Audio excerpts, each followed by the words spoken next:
My phone lit up at midnight. It was my dad calling. I had never heard his voice shake like that before. He only said one thing: "Don't go home. Stay where you are." I asked him why, but he didn't explain. He just begged me to trust him. 10 minutes later, police cars filled my street, sirens screaming, lights flashing against the walls of my own house. And in that moment I understood. My father had just saved me from something I never saw coming.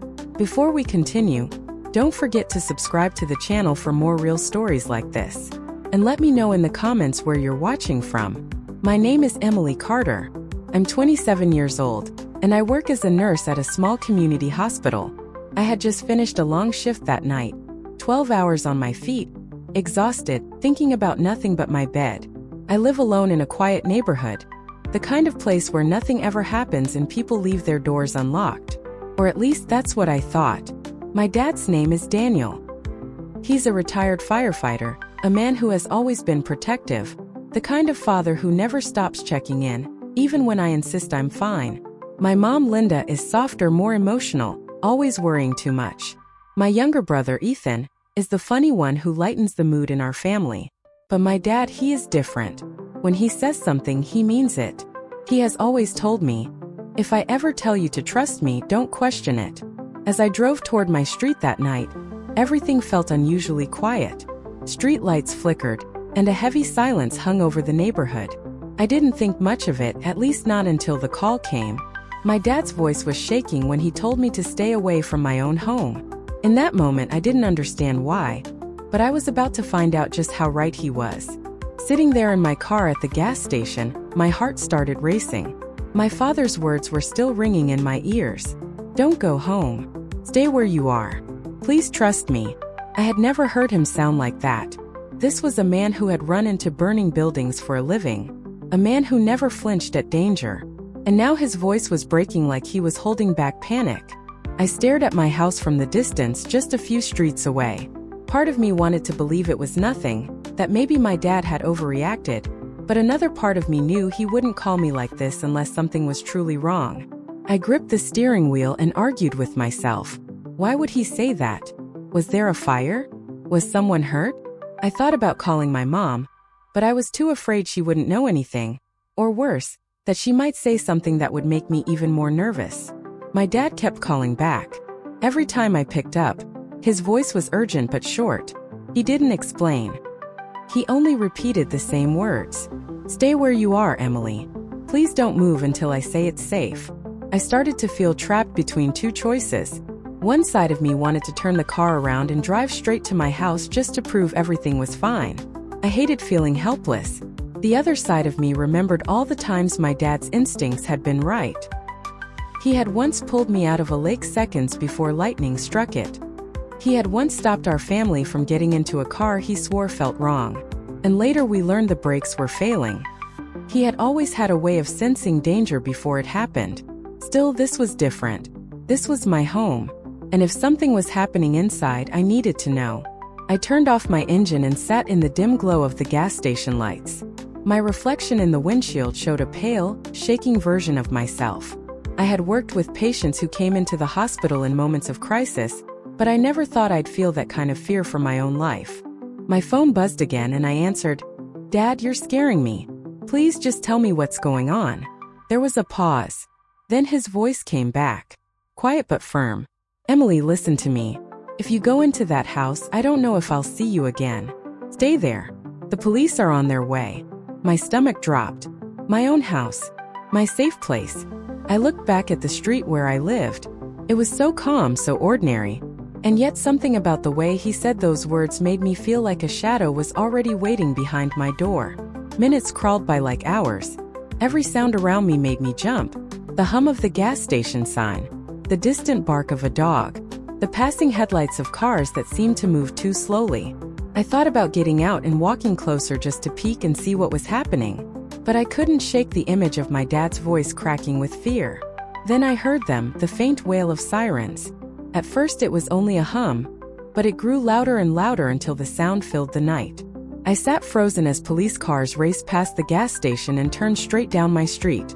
Their red and blue lights cut through the darkness, bouncing off houses, painting the quiet neighborhood in chaos.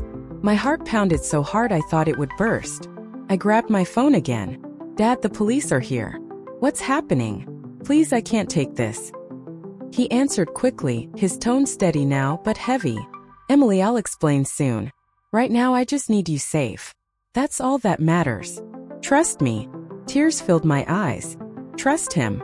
I always had, but what could be so terrible that I wasn't even allowed inside my own home? I watched from the distance as more police cars pulled up. Officers jumped out, some with flashlights, others with weapons drawn. They moved in formation, their boots pounding the pavement, their radios buzzing with clipped voices. My neighborhood, the one I always thought was safe, looked like a crime scene. I wanted to run to them to demand answers, to be in control of what was happening, but I couldn't. My hands trembled on the steering wheel. I felt small and powerless. The thought that something inside that house could have harmed me sent a shiver down my spine. My dad had known. Somehow he had known before I even pulled into the driveway. As I sat in that car watching everything unfold from a distance, a truth settled deep inside me. My life was hanging on the thin thread of my father's warning. If I had ignored him, if I had gone into that house like I planned, I might not have been sitting here at all. And yet, I still didn't know what was waiting behind those walls or why the police were there. All I knew was that the night was only beginning, and my entire world was about to change. I stayed in my car at the gas station, staring at the glowing lights flashing down my street.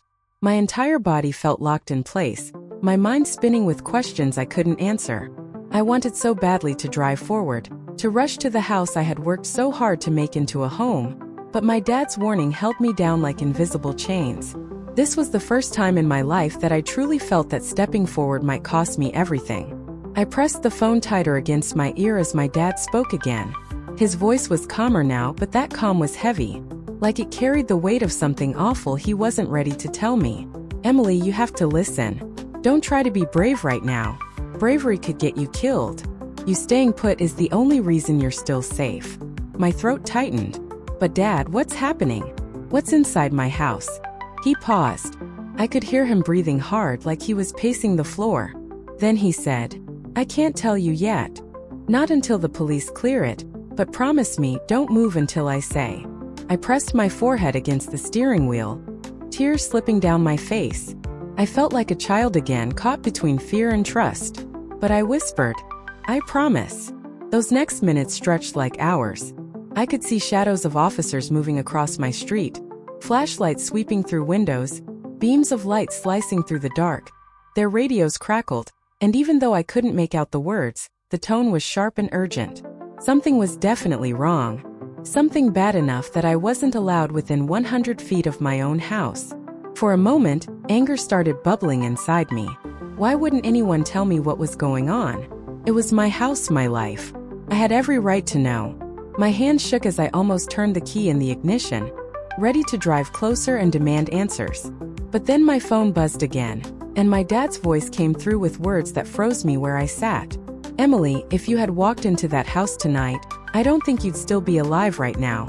The way he said it, calm, certain, sent chills through my body. He wasn't exaggerating. He wasn't trying to scare me. He meant it. The tears I had been fighting spilled over. I had almost gone inside without hesitation. I had almost ignored him. That thought shook me more than anything. I pressed my hand to my chest, trying to steady my breathing. For the first time, I realized this wasn't just about me being uncomfortable or scared. This was life and death. And my dad's instinct had once again saved me. The sirens had faded, replaced by the low murmur of voices carried by the wind. Then suddenly shouting erupted. I sat up straight, heart pounding, as I saw two officers drag a man out of my house. His face was covered in shadows, but I could see him struggling against them. His arms pulled behind his back in handcuffs. My body went cold. There was someone inside. My phone buzzed again.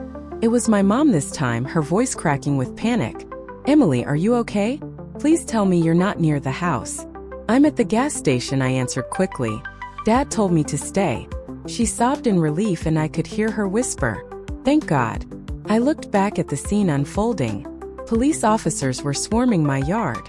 More cars pulled up. Neighbors started stepping outside, whispering and pointing. I had never felt so exposed, like my entire life was suddenly on display. Yet, I was still completely in the dark. As I sat there gripping the phone, I felt something shift inside me. This wasn't about curiosity anymore. This was about survival. My dad had always told me that instincts can save your life if you listen. And now, his instincts had done just that. For the first time, I decided to stop fighting and fully trust him. I wiped my tears and whispered into the phone. "Okay, Dad. I'm not moving. I'll wait until you tell me it's safe." His voice softened, full of emotion. "That's all I need, Emily. Just wait. I'll come get you myself when it's over." Those words anchored me. I leaned back against my seat, trembling but steady enough to stay put.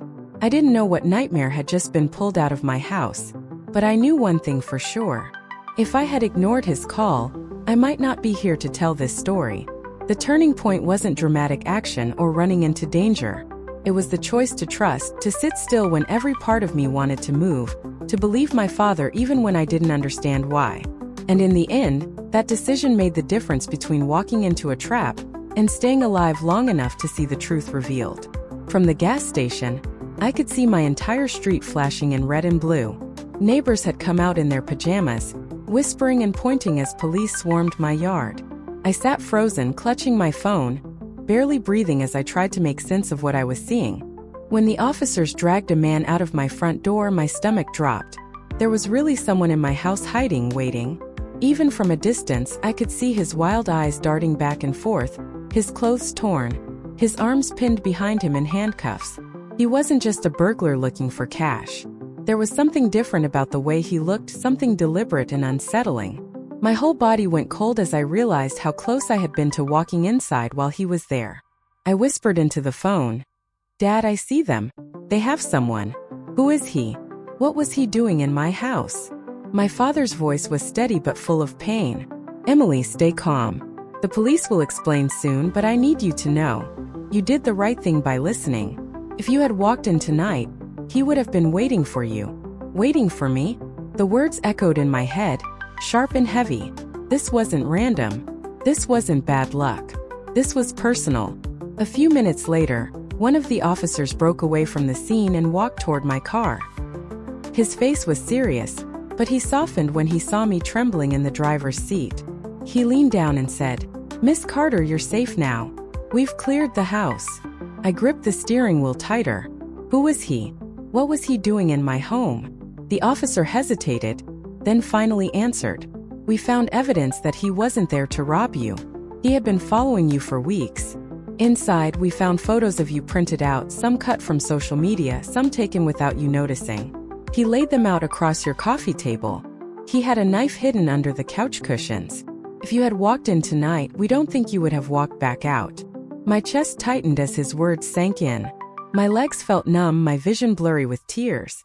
I shook my head, refusing to believe it. But deep down I knew it was real. I had felt eyes on me before. Those moments walking from my car when the hairs on the back of my neck stood up. I had brushed it off, convincing myself it was nothing. But it wasn't nothing. He had been watching me, waiting for the perfect moment. The officer's voice pulled me back. "It was your father's quick thinking that saved you. A neighbor saw the man forcing your back door and called your dad first, knowing he'd get to you quicker than anyone. If you had arrived even 5 minutes earlier, we might be telling a very different story right now." I broke down crying, the weight of it crashing over me. My father's voice came through the phone again, soft but steady. "Emily, I told you to trust me. You did. And you're alive because of it. That's all that matters." I could hardly speak. I felt exposed, violated, terrified all at once. My safe little home had been turned into something unrecognizable. A place where someone planned to hurt me. The thought of it made me sick. But at the same time, a wave of gratitude washed through me. If my dad hadn't called at that exact moment, if I had ignored his warning even for a second, I wouldn't be here.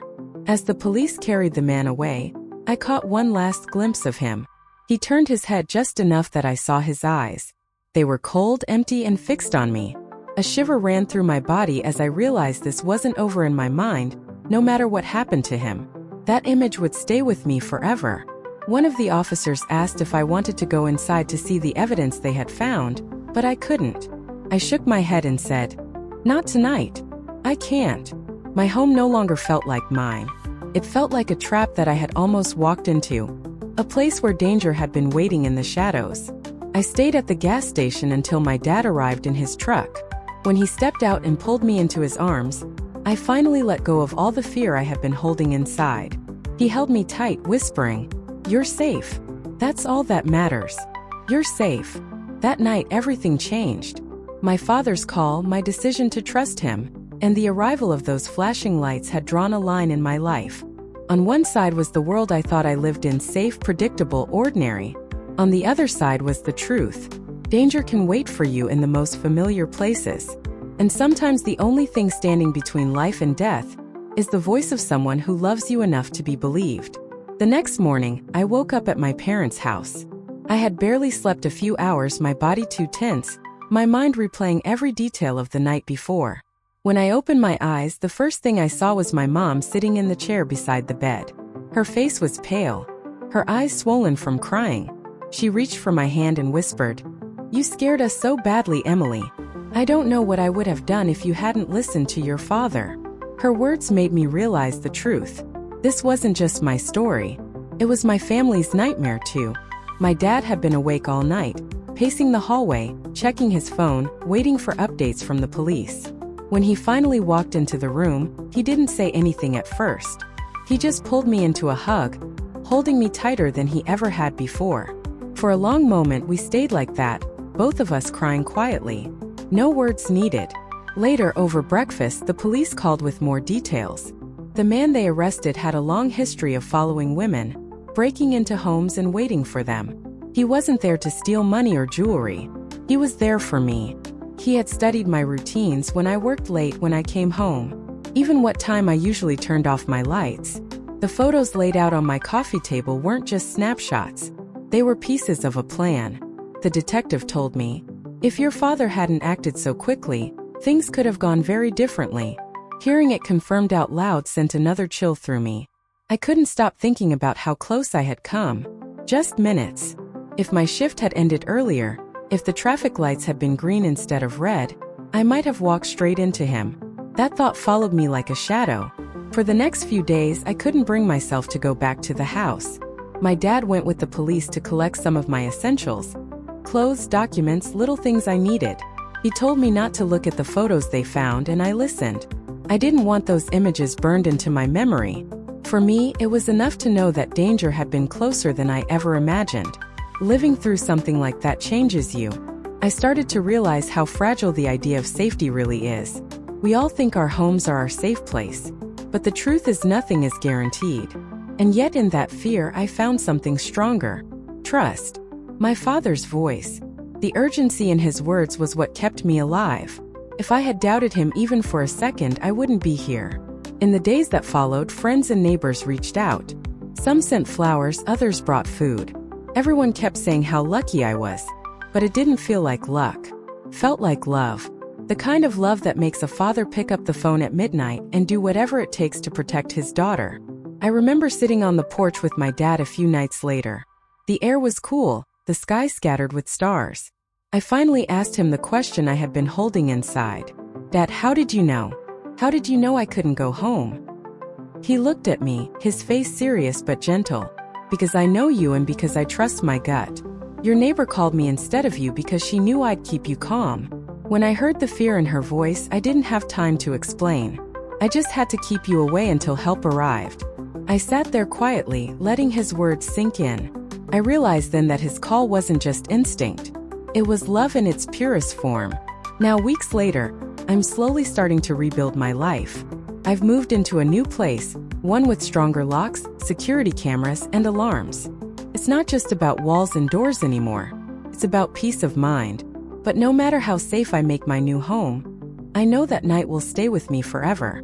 Every time I hear my phone ring late at night, I pause. Every time I walk into my house, I check twice.